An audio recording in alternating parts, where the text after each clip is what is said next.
I'm 33 years old, I'm not married, I live alone, and I'm genuinely happy. That's not a defense mechanism, it's the truth. But if you want to understand how I got here, we have to start somewhere else. With my mom, with my dad, and with everything that went on in our house while I was growing up and pretending not to notice. It all started in a hospital hallway. Fourth floor, plastic chairs, the smell of disinfectant. Mom had been brought in by ambulance that morning. Something with her heart rhythm. The doctor kept saying, stable, and we'll monitor her in the tone doctors use when they don't want the family to panic ahead of schedule. I wasn't panicking. I was sitting and waiting because that was all I could do. Over 3 hours, 7 nurses walked past me, 2 gurneys, and 1 man with a bouquet of chrysanthemums. 2, carefully dressed for a regular husband, kept adjusting his collar too nervously. I'm a photographer, I live in details. Sometimes that's useful. Sometimes it really isn't. My dad arrived 6 hours later. 6. I watched him walk down the hallway slightly out of breath in a nice coat, apologies already arranged on his face, and I thought, I wonder if she knows where he spent those 6 hours. She probably knows. She always knows. That, essentially, is our family. Everyone knows. Nobody says anything. I was 33 years old. I'd known since I was 12. And right there, in that hallway, watching him walk toward me like a man who owes no one any explanations, I decided I was done being quiet. Spoiler, it was not the smartest decision I've ever made. But let's take it from the beginning. I need to go back. Back past the plastic chairs and the disinfectant smell, back past the chrysanthemum man, back a long way. To a summer when I was 12 years old, and a phone screen that changed everything I thought I knew about my family, or maybe just made it official. It was summer because I was home. It was hot. Mom asked me to get something from her purse, a normal request, the kind that happens 100 times. I dug around, couldn't find what she wanted, moved her phone aside to get a better look. The screen hadn't locked. There was a message. I wasn't trying to read it, I just saw the name.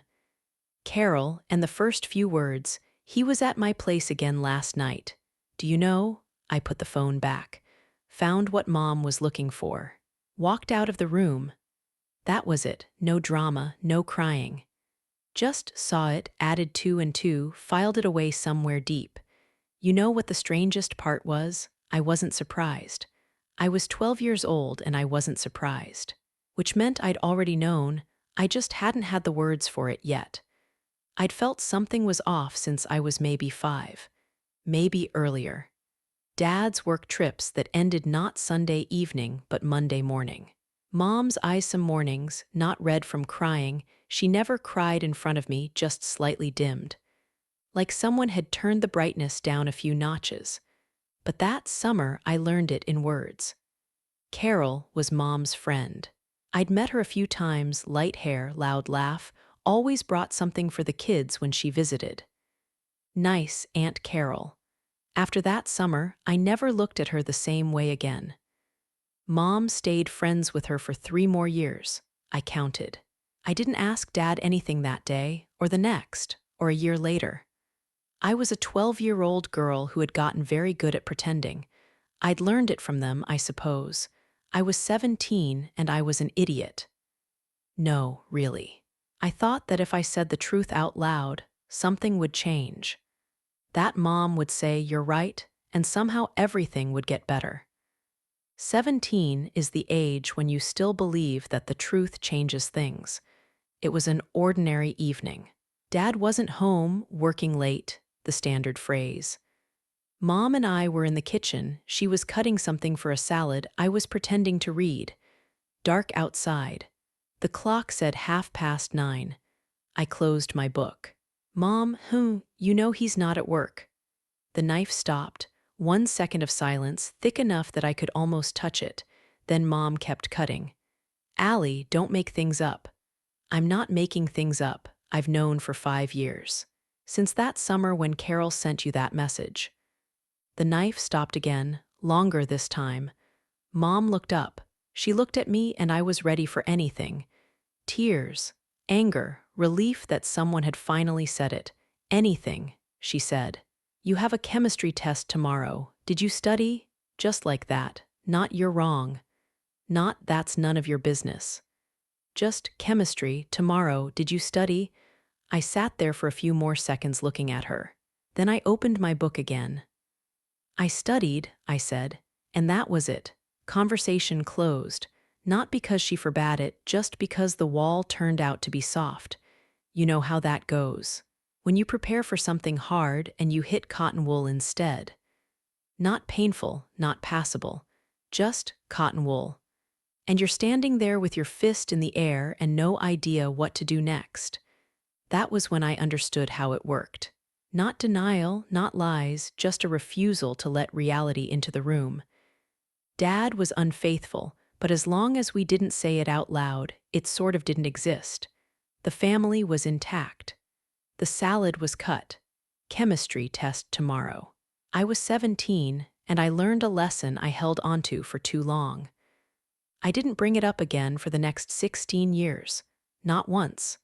I was 25, and I'd been living in another city for 3 years already. Portland. Small apartment, big windows, work I loved, commercial photography, catalogs, portraits sometimes. Not weddings. Never weddings. Clients would sometimes ask why. I'd say specialization is professionalism. That wasn't a lie. Just not the whole truth. At Christmas, I came home.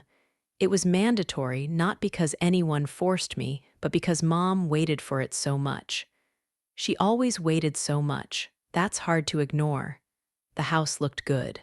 Mom had made turkey, lit candles, put out the good china she only used for occasions. Dad was on, telling stories, laughing loudest at his own jokes, refilling everyone's wine. Charming. He was always charming. That's probably the answer to the question I never asked out loud. After dinner, everyone moved to the living room. I picked up my phone to photograph Mom. She was sitting so beautifully by the tree, warm light, happy face. I looked through the frame. Mom by the tree, Dad beside her, arm around her shoulders. Both looking into the lens, smiling, a perfect Christmas card.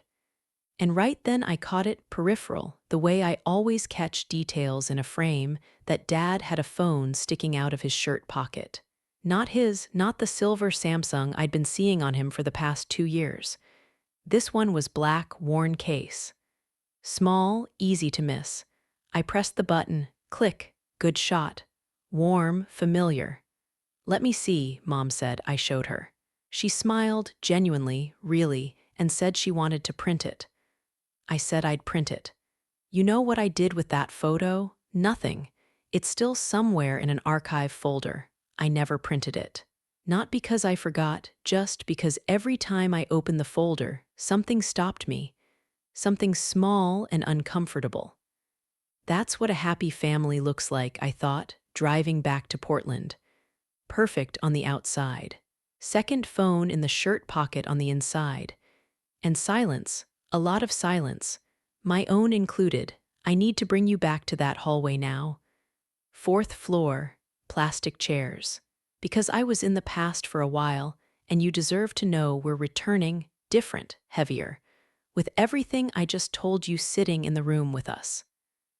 Dad was walking toward me like a man with everything under control. That's his signature look. His whole life, that expression. Slightly out of breath, slightly apologetic, but overall, everything's fine, it's all explainable, we'll sort it out. I'd known that face since childhood. It always worked. On Mom, on me, on everyone. He saw me and slowed slightly, smiled. Allie, how is she? Stable. Doctor said they'll monitor her, you're 6 hours late. I know, I know. He waved his hand, the gesture that meant relax, I'll explain, don't make a scene. My phone was on silent, I was in a meeting. The moment I saw, I got in the car immediately. Traffic, you know how the highway is at this hour. A meeting, I looked at him. Nice coat, fresh shirt. Too good a shirt for a Friday afternoon meeting. In the past, I would have nodded, might even have said, right, okay. That was our agreement, unwritten, unsigned, but solid.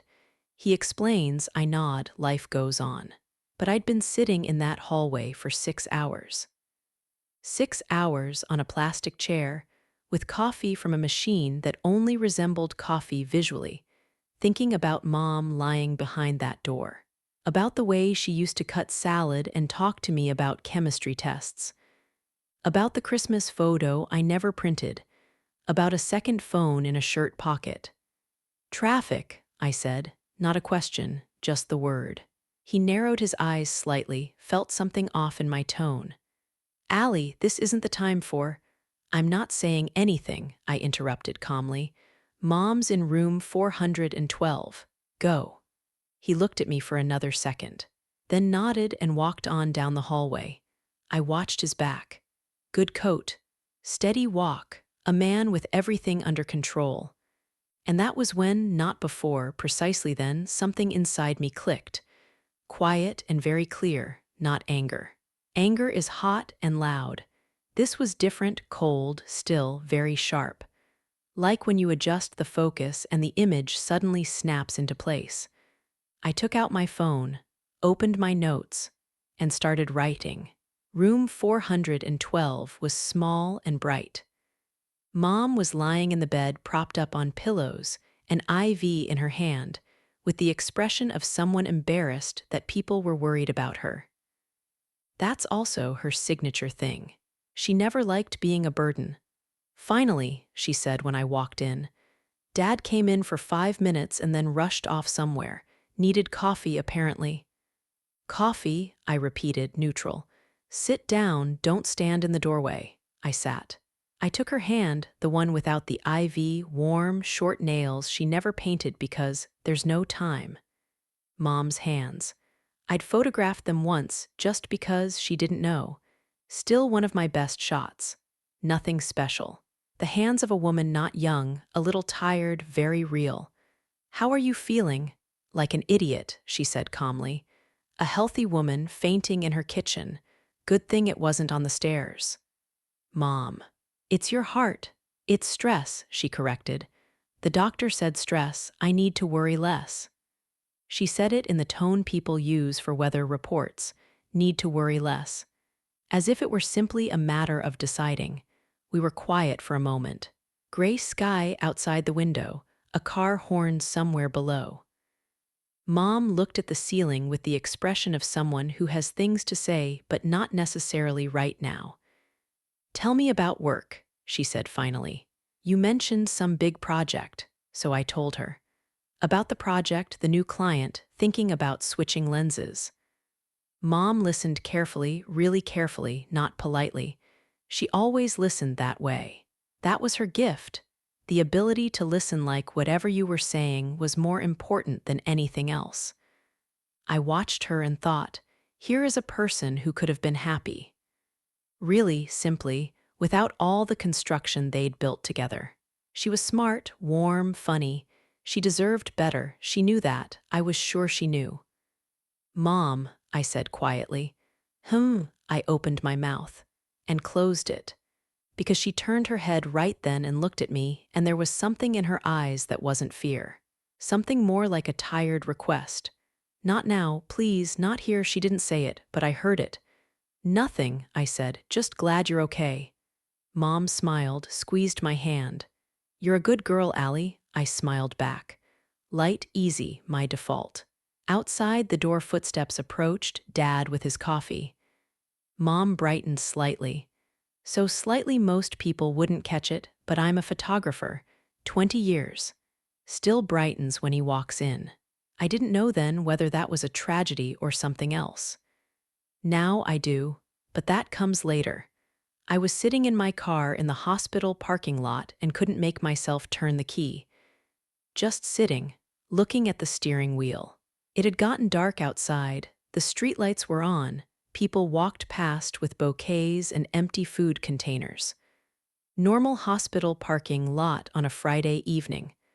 I called Jen. She picked up after the second ring, which meant she was home on the couch with wine. I know her schedule better than my own. How's your mom? She asked right away. Stable. They'll discharge her in a couple of days. Thank God. How are you? I stopped. He showed up 6 hours late. A pause. 6 hours, Jen repeated. Yeah. Okay. She knew everything. I'd told her years ago, at 27, over a bottle of wine in my Portland apartment. She was the first person I'd ever said it to out loud. How are you feeling about it? Like I want to do something. Silence. Not long, maybe 3 seconds. But I knew what she was thinking. Allie, I know what you're going to say. Then why are you calling? Because you're my friend and you're supposed to support me even when I'm about to do something stupid. Jen sighed. Loudly, theatrically, she can put a whole speech into a sigh. Don't go there. Seriously. It's not your war, it's their marriage. They've been at it, 35 years. They have some way of living. Your mom made her choices. She made them because she doesn't know everything. She knows enough, Jen said quietly. You said so yourself, she knows. I stared at the steering wheel. Knowing and knowing are different things, I said finally. She knows something's there, but she doesn't know the details. The names, how many, how long, if she knew everything. What? Jen cut in. She'd leave, Allie, she's 61. They've been together 35 years. Where is she going to go? That's not an argument. That's life, she said simply. We were quiet. Somewhere in the parking lot a car started, headlights swept across the windshield. You know what's most annoying about smart friends? They say things you've already thought yourself, just in a different order, so they don't sound as convincing when they're inside your own head. You're right, I said. Yeah, Jen was clearly surprised. Probably, Allie, what? Probably isn't you're right. I know, I agreed. But it's the best I've got right now. She laughed. I laughed too, quietly, half-heartedly, because it was still a hospital parking lot. Just don't do anything tonight, Jen said, softer now. Sleep on it. Mom comes home in 2 days, everything's stable, there's no rush. Okay, promise. I promise I'll sleep, I said honestly. She sighed again, with full intonation. I hung up and turned the key. Jen was right. I knew she was right. Mom had made her choices long ago, many times, each time again. Nobody made her cut that salad and redirect conversations to chemistry tests. That was her life, her decision. But here's the thing. Sometimes the most correct knowledge isn't the most important thing.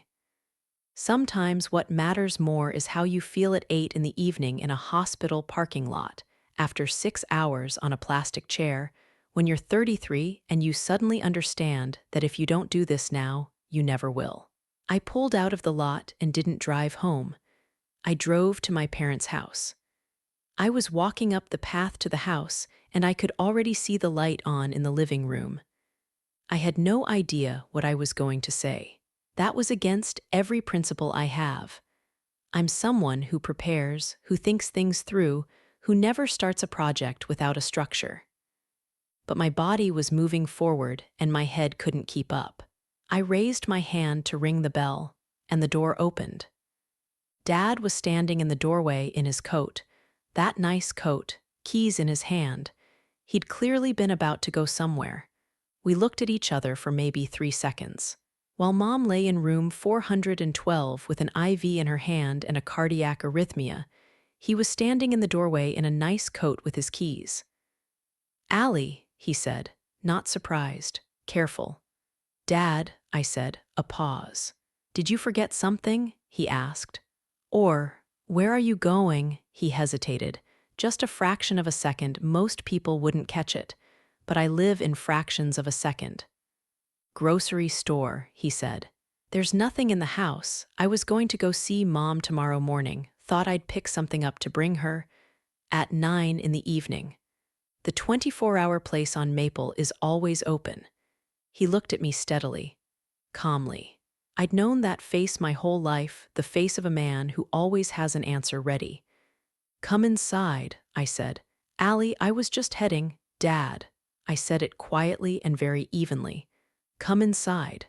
something in my tone landed. He looked at me more carefully than usual, like he was seeing something unfamiliar, and took a step back. I followed him in. The house smelled the way it always had. Mom's candles, a little coffee, the old wood of the staircase. 20 years of that smell. I left my bag by the door and walked to the kitchen. Dad followed. I sat down at the table. That table, where Mom cut salad and asked me about chemistry tests. Where we ate Christmas dinners with turkey and the good china. Where the pretending had lived so long it had become part of the furniture. Dad stayed standing by the refrigerator, keys still in his hand. "I want to know," I said. "Everything. How many, how long? Carol, I know about Carol, who else?" Silence. "Allie, don't," I interrupted calmly. "Don't tell me I misunderstood, that it was a long time ago, that it doesn't matter. Just tell me the truth." Once. To me, he looked at me for a long moment. You know what's strangest in moments like this? You brace for denial, for deflection, for another smooth version of events. And instead he just sat down, put the keys on the table, and suddenly looked old. Simply old and tired, a man on a kitchen chair. "Why do you need this?" he said. Not a question, just words. "Because I'm 33 years old and I'm tired of pretending." A long pause. Then he started talking. He talked for about 20 minutes. I didn't interrupt. Sat there, looked at my hands on the table, and listened. It was a strange experience, hearing out loud what had existed for so many years only as a feeling. Carol, yes, 3 years, it ended on its own. Then someone from work, he didn't give a name. Then someone else, briefly, he said, nothing serious. The past few years, no one. He said that last part separately, with emphasis, as if it changed something. I listened and thought, there it is, what I wanted to know for 20 years. There was no relief. "Allie," he said when he'd gone quiet, "I'm not proud of this." "Okay," I said. "It was a long time ago, most of it." "Okay," I said again.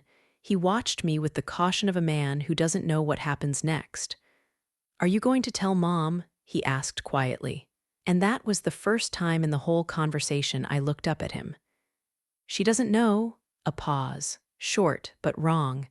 I felt it immediately, the way a photographer feels the light shifting. "What do you mean she doesn't know?" he said. Not a question, a clarification. Careful, "Dad." He looked away, then back, then at his hands. "We talked," he said finally. "Once, a long time ago, you were maybe 7 or 8. 7 or 8. She found out about Carol." "Not about Carol, just," she asked, directly, and I didn't deny it. I looked at him. "And what did she say?" A long silence. A car passed outside, headlights moving across the wall. "She said she didn't want to know the details, that she had a daughter, a home, a life she'd built, and that she wasn't going to destroy it." Silence. "She was in her early 30s, he added quietly. "You were little. She made a decision." I sat there and looked at the tabletop. At a scratch near the edge, I'd known that scratch since childhood, never knew where it came from. Mom always meant to replace the table. Never did, so that's how it was. Not a victim who didn't know, not a woman deceived in the dark. A person in her early 30s with a small daughter who looked at her life and chose to leave it as it was. Consciously, clearly, on her own.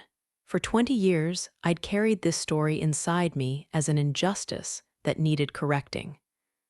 I'd been a keeper of a secret that Mom herself had chosen not to open. I'd stayed silent to protect someone who hadn't asked for protection. Everything I'd been planning to do, tell Mom the truth. But Mom already knew the truth, she'd just chosen a different one.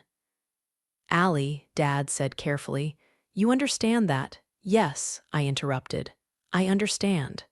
I stood up, took my bag. Coat from the hook by the door. "Allie," I stopped at the threshold. "I don't want her to know about this conversation," he said. I turned and looked at him. On the kitchen chair, no coat, no keys, just an older man with a tired face. "Dad," I said calmly, "she's going to know." and I walked out. Mom was discharged Sunday morning. I arrived at 10 with groceries, with flowers she'd tell me were unnecessary. With that calm face I know how to wear when everything inside is not calm at all. Dad was already there, standing by the car, helping Mom walk. Even though she was walking fine and clearly could manage on her own, she just didn't take her hand back. They came up the path together and they looked like a couple. Just a couple, not young, used to each other, her hand in his pace slowing slightly to match hers. I carried the bags and watched them and thought, there it is. That's what she chose, not blindness, this. Specifically this. A hand that slows its step. Inside, Mom immediately started saying everything was fine, and there was no need for anyone to come, and she'd have managed perfectly well herself. I put away the groceries, Dad made tea, everything was normal. Too normal. Like the Christmas photo, warm, even, perfect light. Dad barely looked at me. We had tea. Mom told a story about her hospital neighbor, a woman who demanded a special menu and argued with the nurses about everything. Mom could tell stories with details, with the right pauses, with timing. We laughed. Really laughed. I wasn't performing. The story was genuinely funny. That's what I hate most. Not the lies, not the affairs, not the second phone in the pocket. This, when everything is so good you almost believe it. Then Dad stood up, he needed to make a call, stepped into the other room. I don't know if that was accidental. Probably not. He always knew when it was better to leave. Mom and I were alone. She was holding her mug in both hands, her habit always does that, looking out the window. Outside was the garden, bare November, but she looked at it like something was there. Mom, I said. I was at Dad's Friday evening. A pause, the mug didn't move. I know, she said calmly. He told you. Yes, I looked at her. And nothing, Allie. She turned her head, looked at me directly without flinching. We talked. Everything's fine. Something inside me cracked, quietly and precisely. Mom, do you understand what I found out, what he told me? I understand. He said you knew, that you talked when I was 7, that you chose not to know the details. Yes, she said simply, and you're okay with that. She set her mug on the table, carefully, without a sound. Allie, she said quietly, you're 33 years old. You have your own apartment, your own life, your own work. You're an adult. I know how old I am. Then understand this. Her voice was even not cold, tired. This is my marriage, my life, my decisions. I made them myself without anyone's help, long before you decided something needed fixing. I'm not trying to fix, I'm trying to… You want me to leave Dad, she interrupted calmly. That's what you want. You've wanted it since you were 17, I saw it. You think I didn't see it? I said nothing. You're a smart girl, Mom said. Always were. But you're looking at my life from the outside and thinking you know better. You don't. Nobody knows someone else's marriage from the inside. Behind the wall, I could hear Dad's footsteps, pacing, talking on the phone. Mom, I said, quietly, last time. He was in his coat, Friday evening, while you were lying in the hospital. She looked at me. I know, she said, and picked up her mug again. I had already picked up my bag, but then Mom said my name differently. The way she used to say it when I was little and she knew something I didn't. I stopped. Didn't turn around immediately, just stood there for a second. You know what was hardest for me, she said. I turned. She wasn't looking out the window anymore. She was looking at the table, at that scratch near the edge. Not what you'd think, she said quietly. Not him. I dealt with that badly in my own way, but I dealt with it. The hardest part was watching you. I was silent. You knew everything. I could see that you knew from that summer, from when you were 12. I saw how you looked at him, how you looked at me. She ran her finger along the scratch on the table slowly, like she was reading. You never said anything, just stayed quiet and smiled. And I kept thinking she's handling it. She's a light person, she handles things. Mom, let me finish. Not sharp, just let me. I went quiet. Once, you were maybe 15, you came home from school. Something good had happened, I don't remember what. You burst into the kitchen, lit up, started telling me about it. And then you looked at me and stopped. Mid-sentence. And I could see you deciding, say it or don't. Smile or not. She looked up. You smiled, you told me everything was fine, but I saw that second, the one where you were choosing. My throat tightened. I made you careful, Mom said simply. You were born light, that's true, that's yours. But the carefulness, that's me. That's my gift to you, unrequested. Behind the wall, Dad had finished his call. The silence became different. I'm not asking forgiveness for my choices, Mom said. I made them and I live with them. But for that second when you were 15, I'm sorry. I really am. I stood and looked at her. You know what's cruelest about moments like these? When the person who hurt you says something so precise and so real that you have no choice but to hear it. You can't be angry. You can't walk out with a clear conscience. She'd just given me what I'd wanted for 20 years acknowledgement. Just not the kind I'd been expecting. Not about Dad, about me. I took a step back toward the table. Mom didn't move, just waited. I sat down. Not because everything was fine now. Not because I'd forgiven anything. Just because leaving in that moment would have been a lie. We sat in silence for 2 or 3 minutes. Then Dad came in, saw us both at the table, read something in the air, and quietly poured himself more tea. Sat at the edge. Didn't intervene. That was strange, almost normal. Will you stay for lunch? Mom asked finally. I looked at her, at Dad, at the scratch on the table. No, I said. I need to get going. She nodded. No hurt in it, just accepted. I stood up a second time, picked up my bag a second time. At the door I turned around. Mom was watching me from the kitchen chair, a little pale after the hospital, mug in her hands, in her house with the scratched table and the bare November garden outside. I'll call, I said. Good, she said. I walked out. That was 8 months ago. Since then, I've been to my parents twice. Christmas, no getting around it, turkey, the good china, and Mom's birthday in March. Both times it was fine. Almost like before, Dad telling stories, Mom laughing, me taking photos. Except now I knew what I was photographing. Not a happy family, not an illusion of one, just people. With everything they have and everything they don't. That's a different feeling, not better or worse. Honest. With Dad, we haven't talked about that evening once. He looks at me a little more carefully than before, holds my gaze a beat longer, like he's checking. I smile. Not because I'm performing, just because the anger went somewhere and didn't come back. What's left is something else. Not forgiveness in any ceremonial sense. Just an understanding that this is who this person is and he won't become someone different. That's his life and his bill to settle. Not mine. With Mom, it's more complicated. We talk on the phone once a week. She tells me about the garden, the neighbors, sometimes something funny. I listen. Sometimes I tell her about work. Everything's fine.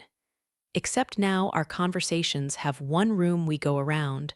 We both know where it is. Neither of us goes in. That's more honest than pretending the room doesn't exist.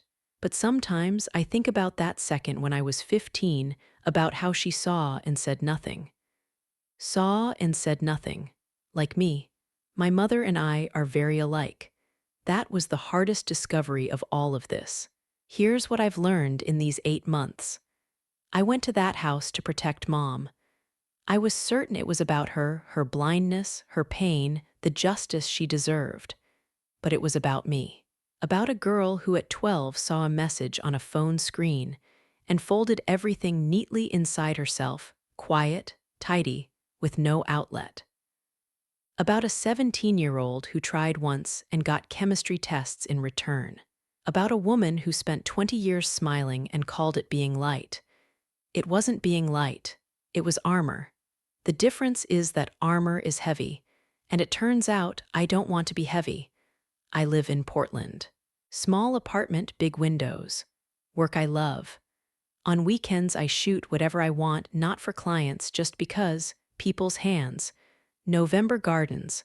Hospital parking lots on Friday evenings. Not married.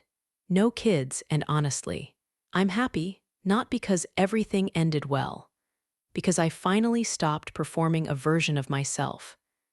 That's the ending, I think. Not the one I planned, no justice served, no scene where everyone understood and things got better. Just a woman at 33 who took off her armor and found that underneath it, she was doing okay. Mom was right about one thing: I am a light person. It's just mine now, for real, not a survival skill. Just me.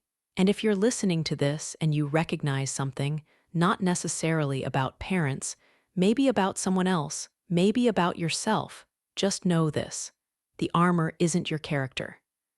Your character is what's underneath. Sometimes it takes 8 months to feel that. Sometimes it takes 33 years.